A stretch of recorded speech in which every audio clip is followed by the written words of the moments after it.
I would also remind all of you that it is against the law to photograph, record anything for this commission today. I'll remind you all there is going to be a recording. It will be available upon request through the executive director. My name is Taryn Champagne and I represent myself. Impotent, feckless, ineffectual, and flaccid are how I would describe the worthless State Commission on Judicial Conduct, which continues to consume Texas taxpayer funding while providing no benefit to the general public. This is my third time speaking before the board since 2018. I think a perfect example of this ineffectiveness of the board is the statement that we cannot record this hearing. Once again, Section 551.023 of the Texas Open Meetings Act. A person in attendance may record all or any part of an open meeting of a governmental body by means of a recorder, video camera, or other means of oral or visual representation. You said we couldn't. I feel the record should be corrected on that.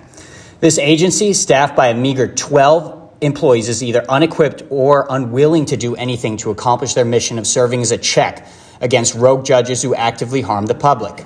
The budget, as laid out in the General Appropriations Act, shows a paltry $1,485,935 appropriated for the solemn duty of holding our judiciary accountable.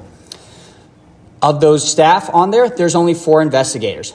4 investigators seem hardly adequate to handle the 925 cases that were filed in fiscal year 23, not including those cases pending at the beginning of the year. It's odd that the agency even has investigators, as it appears the investigators do very little in actual investigations. With my own complaints, those others have filed, and certainly others testifying today, I cannot recall ever hearing where an investigator actually contacted a witness. Is this or is this not part of their scope of duties while doing an investigation? Your annual report seems to show a reduction in the number of cases filed, having reached a peak in 22 at 1,764 and declining precipitously to 925. Have our judges gotten more honest due to the SCJC being effective? No. The SCJC has in fact removed the ability to submit complaints electronically. Noted clearly on their website is that they do not accept complaints via online forms, telephone, email, or fax. We live in a digital age, and despite previously accepting complaints online, they've removed this functionality. If this commission seeks reform, then they need to work to restore the public's trust by actually performing their functions and investigating judges in violation of judicial ethics.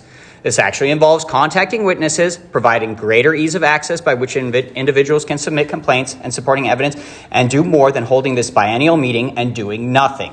I've requested notes and memorandums from this commission summarizing these meetings, and I've always gotten the same response. There are no records responsive to this request.